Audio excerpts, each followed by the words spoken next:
பருவமழைக்காலம் வந்தாச்சு. மழைக்காலம் வந்துட்டா அது கூடவே சீசனல் அலர்ஜியும் சேர்ந்தே வந்துடும். பனிக்காத்து பட்டா கோல்ட் ஆகுது, ஏர்லி மார்னிங் எழுந்தா கண்டினியூஸா தும்மல் வந்துட்டே இருக்கு, ரன்னிங் நோஸ் ஆகிட்டே இருக்கு. அதுவும் இல்லாம இம்யூன் சிஸ்டம் குறைவா உள்ளவங்களுக்கு ஈஸியா இன்ஃபெக்ஷன் ஆகிற காலம் இதுதாங்க. ஒன்ஸ் இன்ஃபெக்ஷன் ஆகிட்டா ஃபீவர், காஃப், கோல்டுன்னு எல்லாமே மாறி மாறி வரும் இல்லையா? அப்படி வந்தா நம்ம என்ன பண்ணுவோம்? பக்கத்தில் உள்ள கிளினிக்கோ ஹாஸ்பிட்டலோ போய் ஒரு 2 ஊசி 3 நாளைக்கு மாத்திரை, அதுவும் ஆன்டிபயோட்டிக்ஸா எடுத்து சரி பண்ணிடுவோம். இது சரியா? கண்டிப்பா இல்ல. இப்படி தொட்டதுக்கெல்லாம் ஸ்டிராய்டு இன்ஜெக்ஷனோ ஆன்டிபயோட்டிக்ஸோ நம்ம எடுத்து சரி பண்ணிக்கிட்டோம்னா நம்ம உடம்புல இம்யூன் சிஸ்டம்னு ஒன்று இருக்கே, அது எதுக்குங்க இருக்கு?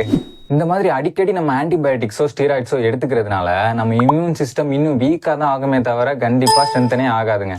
சரி, இப்போ நம்ம ஆன்டிபயோட்டிக்ஸ் எடுத்துக்கல, ஸ்டீராய்ட்ஸ் எடுத்துக்கல, அதே நேரத்தில் நமக்கு வந்திருக்க இன்ஃபெக்ஷன், கோல்டு, ஸ்னீசிங் இதையுமே சரி பண்ணணும் இல்லையா? என்ன பண்ணலாம்? முதல்ல எடுத்ததும் ஹாஸ்பிட்டல் போகிறத ஸ்டாப் பண்ணுங்க. ஃபர்ஸ்ட் ஒரு 3 days அதுக்கு டைம் கொடுங்க. இந்த 3 நாள்ல இப்போ நம்ம உடம்புல ஒரு இன்ஃபெக்ஷன் ஆயிடுச்சு அப்படின்னா அது குறிப்பிட்ட சிம்டம்ஸ் காட்டும். கோல்டாவோ, காஃபாவோ, ஃபீவராவோ, ஸ்னீசிங்காவோ, நேசல் கன்ஜெஷனாவோ, இப்படி ஏதாவது ஒரு சிம்டம்ஸ் நமக்கு கண்டிப்பா தெரிய வரும் இல்லையா? அதுக்கேற்ற மாதிரி நம்ம வீட்டிலேயே சரி பண்றதுக்கு மேக்சிமம் ட்ரை பண்ணணுங்க. அப்படி என்ன இருக்கு வீட்டில் ட்ரை பண்ண? இந்த 3 நாளைக்கு நான் சொல்ற 4 ஸ்டெப்ஸை ஃபாலோ பண்ணுங்க. உங்களுக்கு சளி, தும்மல், கோல்டு, இன்ஃபெக்ஷன் எதுவாக இருந்தாலும் பறந்து போயிடும். முன்னெல்லாம் நம்ம வீடுகளில் சுக்கு, மிளகு, திப்பிலி இப்படி வாங்கி தனித்தனியா டப்பால போட்டு வச்சிருப்பாங்க. இப்பவும் நிறைய பேர் வீட்டில் இருக்கு, சூப்பர் தான். ஆனா இல்லாதவங்க கண்டிப்பா இதை வாங்கிக்கங்க. இது அப்படியே ராவாவோ பவுடர் ஃபார்ம்லயே வாங்கிக்கலாம். இது அப்படியே ராவா வாங்கணும்னா உங்க பக்கத்துல உள்ள மளிகை கடையில கேட்டாலே கண்டிப்பா கிடைக்கும். இல்ல இது 3ஐயும் மிக்ஸ் பண்ணி பவுடராவே உங்களுக்கு வேணும் அப்படின்னா உங்க பக்கத்துல உள்ள ஆயுர்வேதா, சித்தா மெடிக்கல் ஷாப் அல்லது நாட்டு மருந்து கடையிலே இது கிடைக்கும். போய் திருக்கடுகு சூர்ணம்னு கேட்டீங்கனாலே கொடுப்பாங்க. அதை கண்டிப்பா நீங்க வாங்கி வச்சுக்கோங்க. இந்த ராவா இருந்தா 5-6 மிளகு, 2 திப்பிலி, கொஞ்சமா சுக்கு சேர்த்து இடிச்சு டீ மாதிரி வச்சு குடிங்க. இதுல நீங்க துளசி வேணும்னா 2 லீஃப் ஆட் பண்ணிக்கலாம். ஸ்வீட்டுக்கு பனங்கல்கண்டு சேர்த்துக்குங்க, அது சைனசைட்டிஸ்க்கு ரொம்ப நல்லது.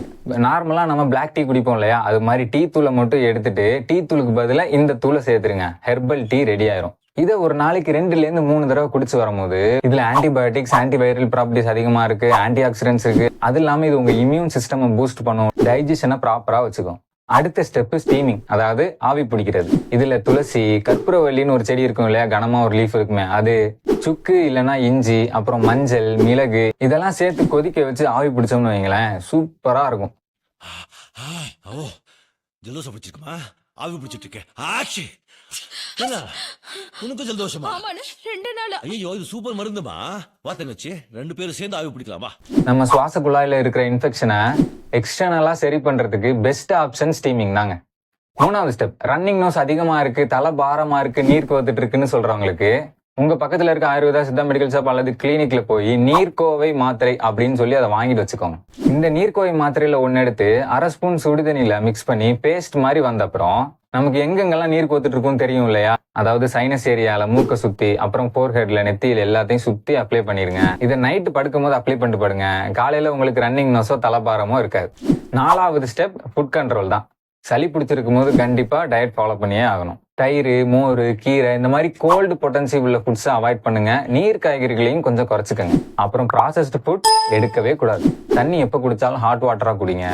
ஈஸியா செரிமானம் ஆகுற மாதிரி லைட் ஃபுட்ஸா சாப்பிடுங்க. கஞ்சியோ, ரசமோ, இட்லியோ இந்த மாதிரி லைட்டா எடுத்துக்கோங்க. நான்வெஜ்ஜை முடிஞ்சளவு அவாய்ட் பண்ணுங்க. ஏன்னா அது ஹெவி ஃபுட், டைஜஸ்ட் ஆகிறதுக்கு டைம் எடுத்துக்கும். ஆனா சூப்பு மாதிரி எடுத்துக்கலாம், ஆட்டுக்கால் சூப்பு அந்த மாதிரி எடுத்துக்கலாம். இது உங்களுக்கு ஸ்ட்ரென்த்தும் கொடுக்கும், அதே நேரத்தில் செரிமானமும் ஈஸியா ஆயிடும். உங்களுக்கு ஏதாவது இன்ஃபெக்ஷன், ஃபீவரோ, கோல்டோ, காஃபோ ஏதாவது வர்றப்போ முதல் 3 நாள் நான் சொன்ன இந்த 4 ஸ்டெப்ஸை ஃபாலோ பண்ணீங்கன்னா 99% உங்களுக்கு ஈஸியா சரியாயிடும். கோவிட் டைம்லேயே நிறைய பேர் இதை ஃபாலோ பண்ணி தான் ரெக்கவர் ஆயிருக்காங்க. ஸோ 3 நாள் இதை ட்ரை பண்ணி இதை தாண்டி உங்களுக்கு இன்ஃபெக்ஷன் சரியாகலை, சிவியராகவே இருக்கு அப்படின்னா மட்டும் நீங்க ஹாஸ்பிட்டல் வாங்க. அதுக்கப்புறம் நாங்கள் ஹேண்டில் பண்ணிக்கிறோம். இந்த இன்ஃபர்மேஷன் உங்களுக்கு பிடிச்சிருந்தா ஒரு லைக் பண்ணுங்க. அடிக்கடி சளி பிடிக்கிற உங்க ஃப்ரெண்ட்ஸ்க்கு இதை ஷேர் பண்ணி கண்டிப்பா ஃபாலோ பண்ண சொல்லுங்க. இது மாதிரியான நிறைய கண்டென்ட்க்கு நம்ம சேனலையும் சப்ஸ்கிரைப் பண்ணிக்கோங்க. நன்றி.